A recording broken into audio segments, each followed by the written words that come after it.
बिस्मिल्लाहिर्रहमानिर्रहीम। Welcome to my channel KS learning point में आपको खुशामदीद।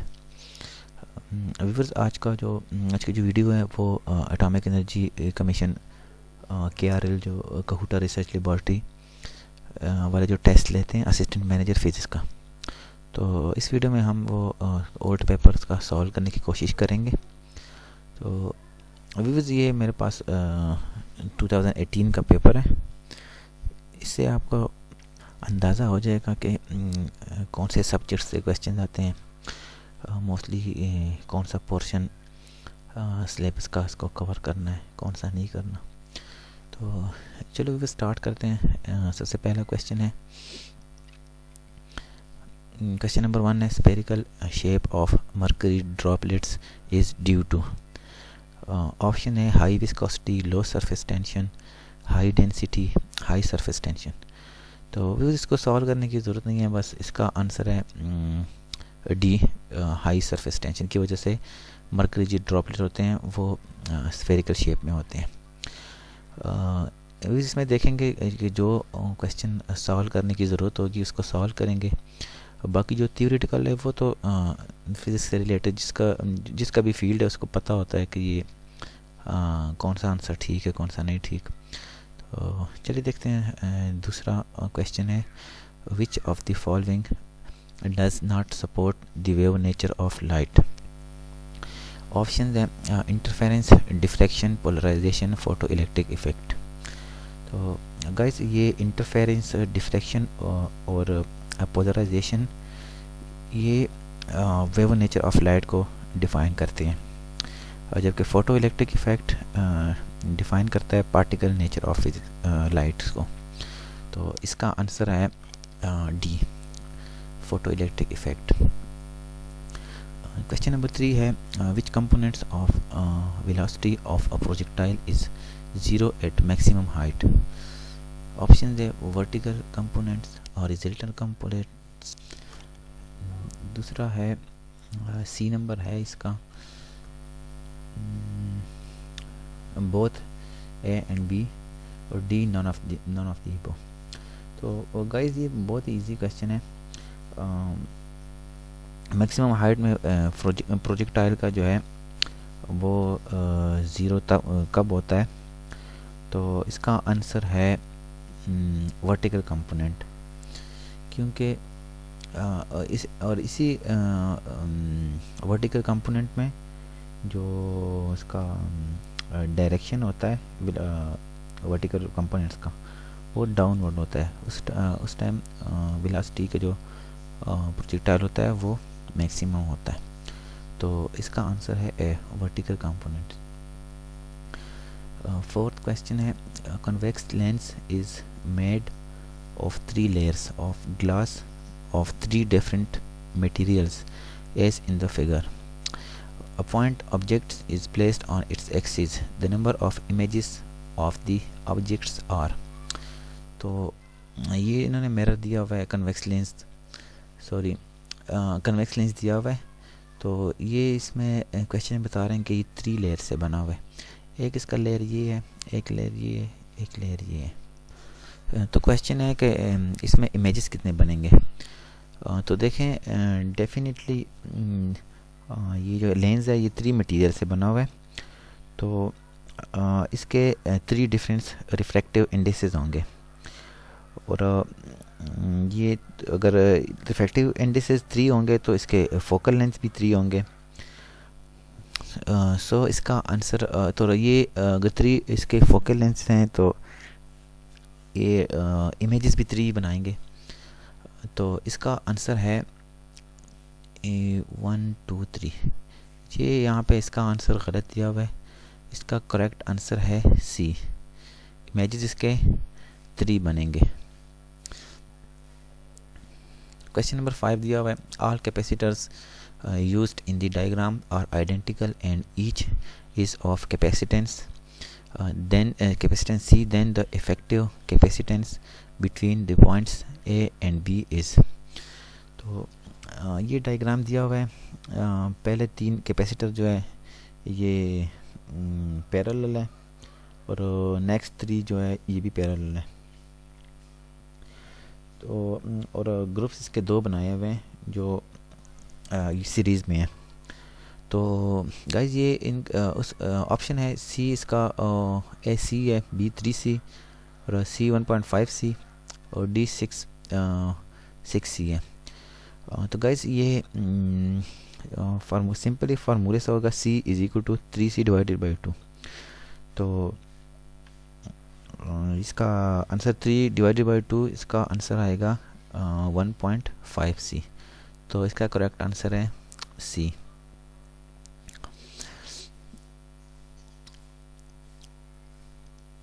क्वेश्चन नंबर सी है, इन MOSFET the conduction path between drain and source is called.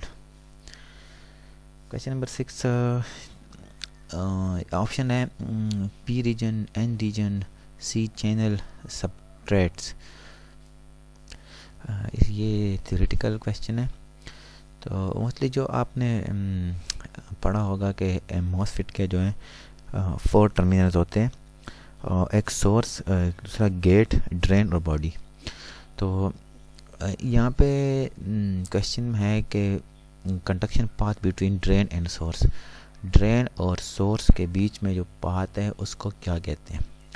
तो answer है सी, उसको कहते हैं चैनल। करेक्ट आंसर है सी। 7th है question number 7th, if a MOSFET is to be used in the making of an amplifier, then it must work in options है cut off region, saturation region, triode region और both cut off and triode region. तो इसका answer है D, both cut off and triode region. Guys ये मैंने जो जितने भी आंसर्स हैं ये मैंने गूगल किए हुए हैं सारे, मतलब जो मैं आपको बता रहा हूँ वो सारे करेक्ट हैं। तो दोबारा चेक करने की ज़रूरत नहीं है। अगर आप अपने लिए कंफर्मेशन के लिए चेक करना चाहते हो तो वो आप चेक कर सकते हो। बाकी मैंने सारे चेक किए हुए हैं, बाकी मोस्टली सारे ही करेक्ट हैं। क्वेश्चन नंबर 8 है, blue colour of sea water is due to. Sea water का ब्लू कलर क्यों होता है? ऑप्शन है interference of sunlight reflected from the water surface, B scattering of sunlight by the water molecules, C है image of sky in water और D है refraction of sunlight. तो बहुत ही इजी क्वेश्चन है, इसका आंसर है B, scattering of sunlight by the water molecules. आपने सुना होगा, पढ़ा होगा कि वाटर जो है एब्जॉर्ब करती हैं लाइट को। तो बाकी आप जिसका भी फील्ड है फिजिक्स का, वो उनको मतलब उनके लिए इजी है बहुत ज़्यादा ये आंसर। तो क्वेश्चन नंबर 9 है, dimensional formula for the universal gravitational constant ji is. तो गाइज इसका आंसर है मेरे ख्याल में नंबर सी है। गाइज इसको मैंने इसका भी गूगल किया है, ये पूरा उसमें इसका सलूशन मौजूद है। आप अगर सलूशन इसका चाहते हो तो वो आप गूगल कर सकते हो, गूगल में देख सकते हो।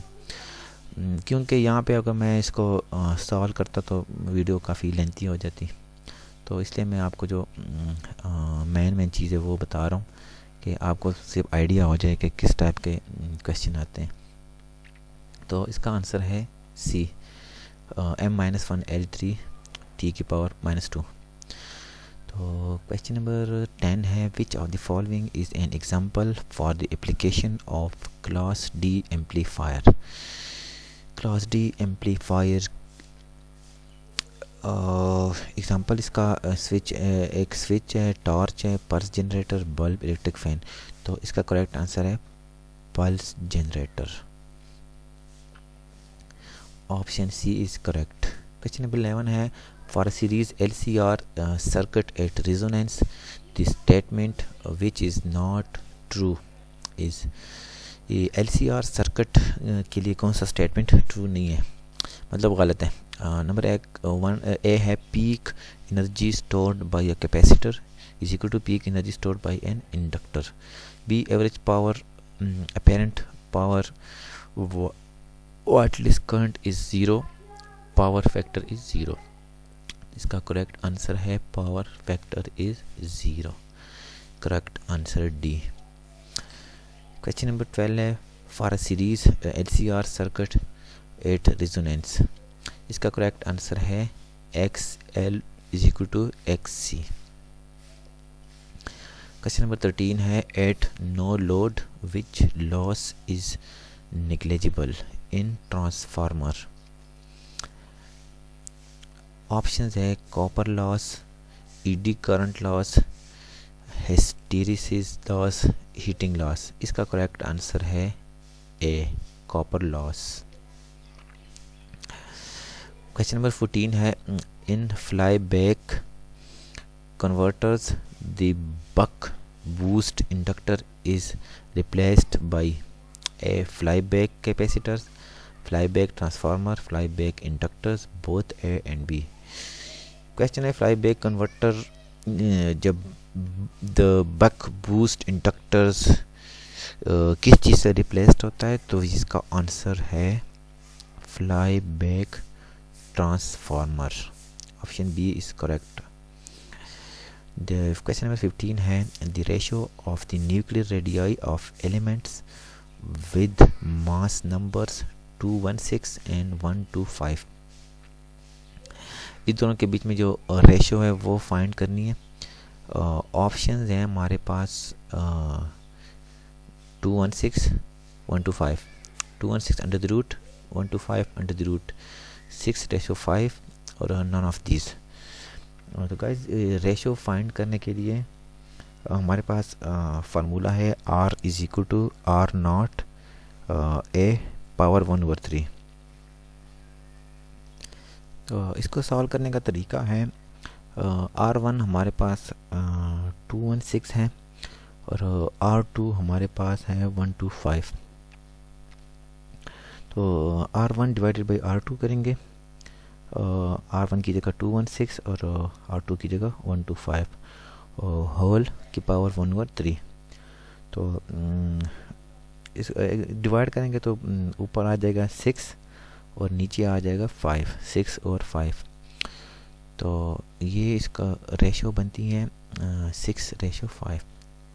तो करेक्ट आंसर इसका है सी, 6/5। क्वेश्चन नंबर 16 है Maxwell bridge is use to find. Maxwell bridge किस चीज़ के लिए यूज होता है? Unknown resistance, unknown inductance, unknown capacitance, all of the above. तो इसका करेक्ट आंसर है option number B, unknown inductance. Question number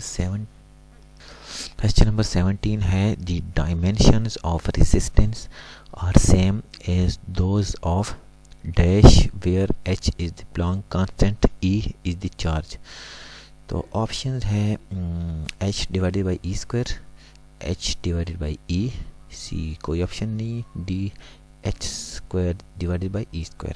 तो इसका करेक्ट आंसर है h/e²। Option A is correct. Option A is correct. Question number 18 है the maximum kinetic energy of emitted electrons in a photoelectric effect does not depends on। Options है wavelength, frequency, intensity, work function. तो question number 18 में ये उस kinetic energy is equal to h nu minus work function. ये इस फार्मूले से को आप अगर देखेंगे तो आपको अंदाज़ा पता चल जाएगा कि ये किस चीज़ पे डिपेंडेड है। तो kinetic energy is equal to h nu minus work function. तो इसमें न्यू जो है वो फ्रीक्वेंसी ऑफ इंसिडेंट फोटोन के लिए यूज़ होता है और वर्क फंक्शन जो है, वर्क फंक्शन का जो उसका मैं भूल गया उसको क्या कहते हैं। आई थिंक जो गोल सा होता है, बीच में कट लगा होता है, जो भी नाम है, लेकिन वो वर्क फंक्शन इसको कहते हैं। तो वो वर्क फंक्शन हो गया। बाकी wavelength of photon lambda is equal to C by V है, तो वो उससे वो सी की जो कीमत है वो आ जाती है। तो ये वेवलेंथ पे भी डिपेंड करता है, फ्रीक्वेंसी पे भी डिपेंड करता है, वर्क फंक्शन पे भी डिपेंड करता है, सी इंटेंसिटी पे डिपेंड नहीं करता। तो करेक्ट आंसर है सी। 19 है which of the following is current control device. कौन से जो डिवाइस है वो करंट को कंट्रोल करती हैं? MOSFET, BJT, FET, oscillator. Correct answer है बीजेटी। ये वो डिवाइस है जिससे करंट कंट्रोल होता है डिवाइस में। तो option B is correct. Question number 20 है rectifier is use to convert DC into DC, AC into DC और AC into AC, DC into AC. तो रेक्टिफायर एसी को डीसी में कन्वर्ट करता है। ऑप्शन बी इसका आंसर है। Option B is correct. Question number 21 है ideal operation has zero input impedance, zero output current, infinite input impedance, both A and C। तो correct answer इसका है C, infinite input impedance. Question number 21 है Darlington connection is achieved in two transistors by connecting both emitter, both collector, both base grounding, both collector। तो इसका correct answer है option number B, both collector. आज का last question है question number 23, which of the following Maxwell equations implies the non-existence of magnetic monopole। तो ये option दिए हुए हैं delta dot A is equal to Planck constant वगैरह वगैरह in divide by E naught. तो इसका करेक्ट आंसर है option number E, D, delta dot B is equal to 0। इसका ये करेक्ट आंसर है। तो गाइस उम्मीद करता हूँ आज की वीडियो आपको पसंद आई होगी। तो आपसे इतनी सी रिक्वेस्ट है कि चैनल को सब्सक्राइब और वीडियो को ज़रूर लाइक करें। तो ऐसी मज़ीद वीडियोस देखने के लिए मुझे कमेंट्स में बताएं कि आपको कौन कौन से टेस्ट के लिए वीडियो चाहिए, तो मैं उस पर वीडियो बना देता हूँ। तब तक के लिए अपना ख्याल रखिएगा। अल्लाह हाफिज़।